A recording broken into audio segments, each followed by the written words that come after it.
Lorsque vous entrez dans une pièce, vous ne dites rien, mais pourtant, on vous a déjà lu.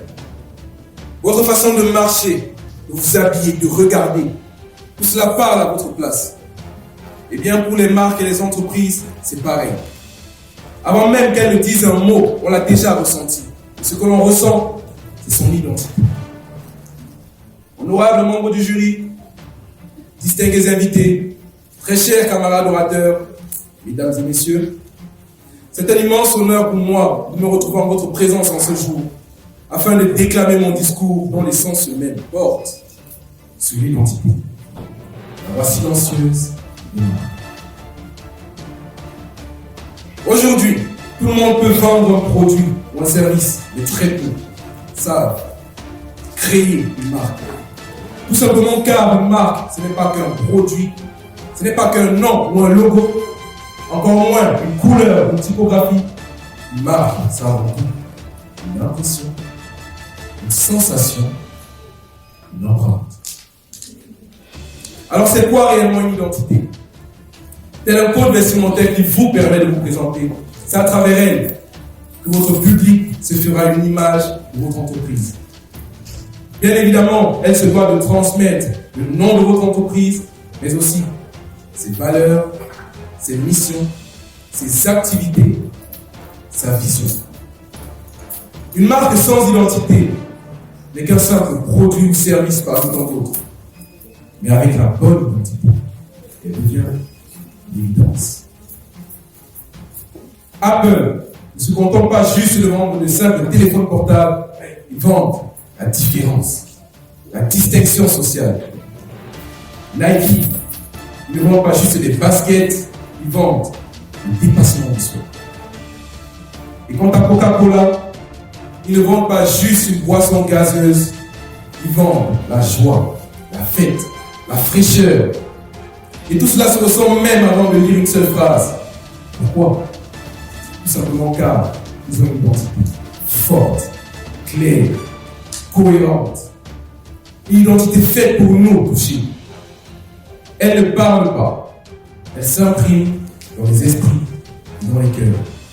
Et elle le fait sans bruit, sans effort, sans mots. Vous avez peut-être déjà une marque qui fonctionne très bien selon vous. Mais qu'en serait-il si vous vous affichiez avec une marque à l'identité claire, forte, cohérente, différente de celle de vos concurrents? Laissez-moi vous dire que vos clients, que vos prospects ne deviendront pas juste des clients de votre entreprise, ils en deviendront des ambassadeurs. Ils ne seront pas juste fiers d'utiliser vos produits ou vos services, ils seront fiers de les défendre, de les partager à leur entourage. Je prendrai ici pour illustrer mes propos l'exemple de l'éternelle guerre entre les utilisateurs d'Apple et ceux de Samsung. Ces deux clans qui se sont créés et qui défendent avec rage et ferveur leur appartenance à ces deux entreprises.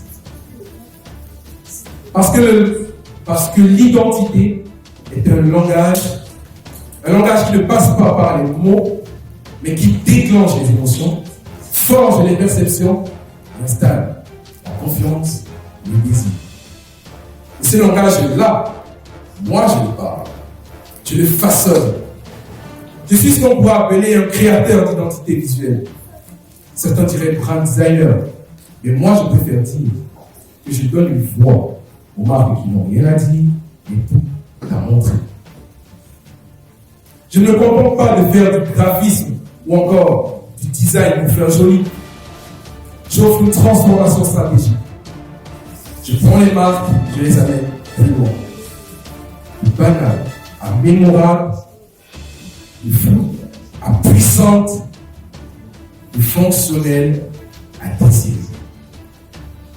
Parce qu'au fond, ce qui rend une marque inoubliable, ce n'est pas ce qu'elle dit, mais c'est ce qu'elle fait ressentir. Et telle est ma mission, rendre vos marques inoubliables.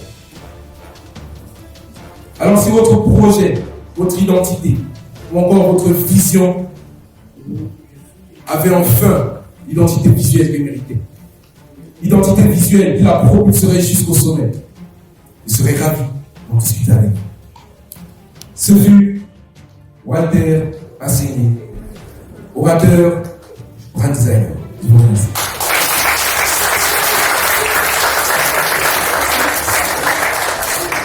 Le niveau